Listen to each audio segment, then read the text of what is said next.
What's going on everyone, TomGorian here and welcome to episode 15 of the F1 22 My Team Career Mode series with Carlin. Today we're getting ready for the Emilia-Romagna Grand Prix, race 3 of season 2. We've got no time to waste, so let's get this video underway. Hello there and welcome back to Imola, home circuit of the Scuderia Ferrari.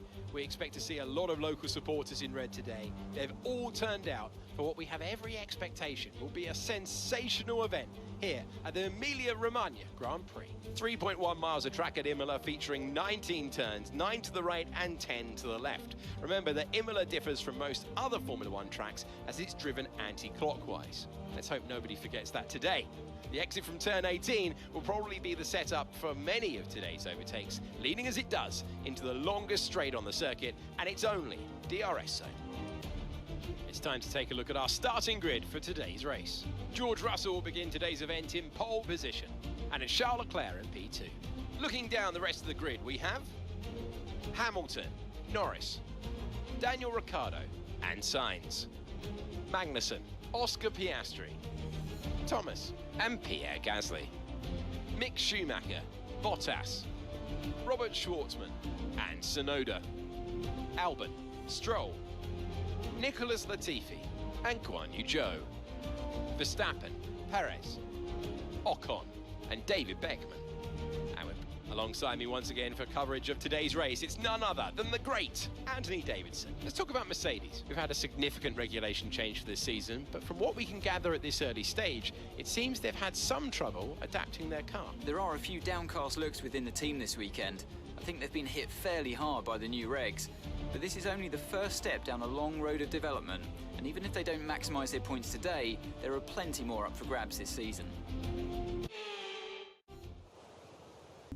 So qualifying went decent. Obviously it's Imola, and obviously the sprint race is the qualifying session, and we actually started P12 and we finished in P9 for the sprint race. But as you can see with the weather forecast, it's actually going to be raining for the last 25% of the race, and in the last part it's going to be heavy rain. So we're going to make one stop regardless. We're going to go from the mediums to the intermediates.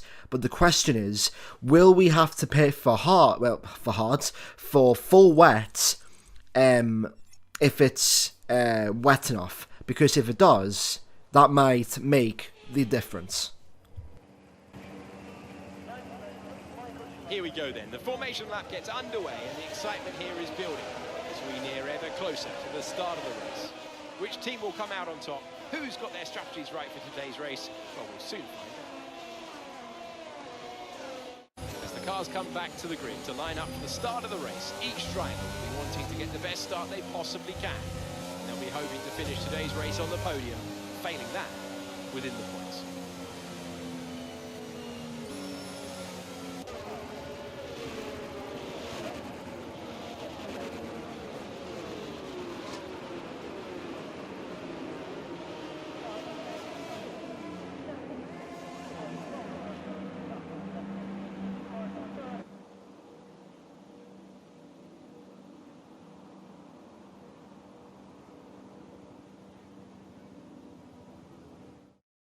So here we go, getting ready for 5 red lights here at Imola for round 3 of the Season 2 Championship. It is lights out and away we go. Oscar Piastri gets a good start, so does Kevin Magnussen, but once again we bog down and we get some wheel spin, so I don't know if that's just the nature of our car, and we've already lost 3 positions as we head towards turn 1 contact with Robert Schwartzman apparently 3 wide.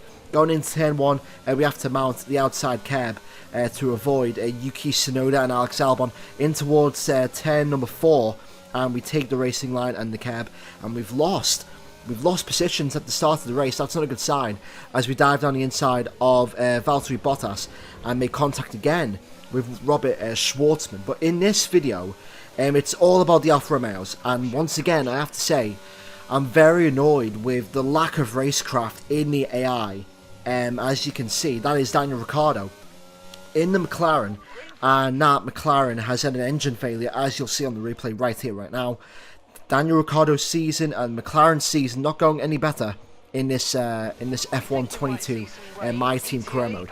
But I have to be honest, the AI, they're really tempting me. I don't want to really do this series because of just the lack of awareness with this AI, and you'll see why in this video as I go down the inside of Valtteri Bottas. A clean overtake, I can't lie, in towards the penultimate corner at Imola.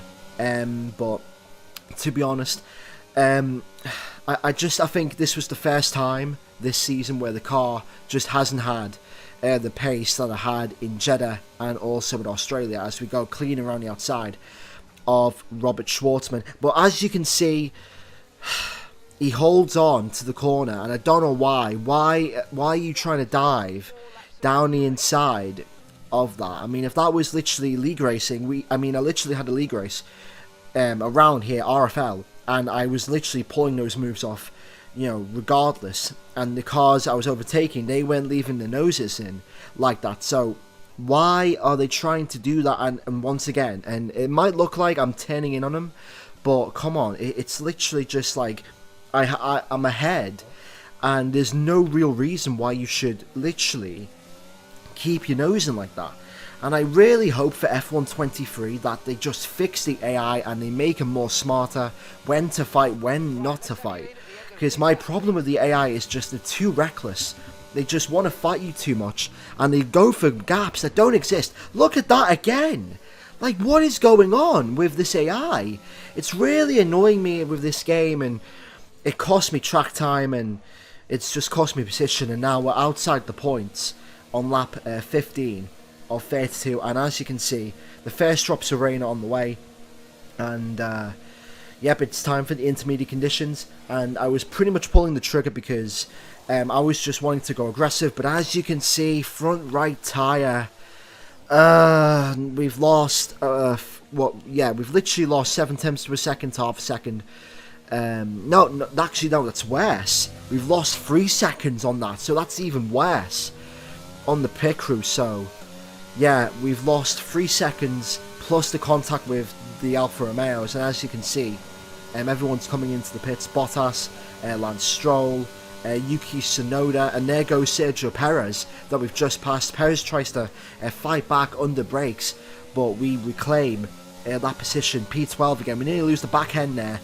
Exton turn 3, and now as you can see, lap 18, the beginning of lap 18, Nicholas Latifi comes in to go on the intermediates, but as you can see, we're out of the points, and literally nothing happened after that pit stop. The AI were just keeping up with me. They didn't really try and go for any overtakes. They were just keeping up with the pace, and I was slightly increasing the gap by a tenth or 2 per lap, but it just wasn't anything significant. So now, once again, with 4 laps to go, we have to go on the full wets. Yeah, the conditions were getting worse. So we're coming in for full wet tyres to see if we can catch the AI out, to see if their pace on intermediate tyres in full wet conditions, if it's different. But it wasn't. I was gaining time on Lance Stroll, but it was too little, too late. And yeah, unfortunately for us, it's going to be a P11 result, which is pretty much P12 because we crashed out. But yeah, clear as day, the frustration in this race. And yeah, first time we haven't scored points this season.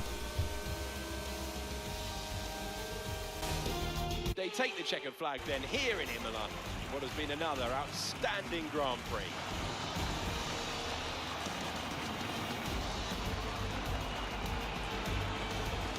Talk to me, Ant. What was it that set them apart from the competition today? I think it was clear what the main contributing factor out on track was: speed. I know it sounds like an awfully reductive statement, but fast cars win races, and we saw that today with our winner. Here.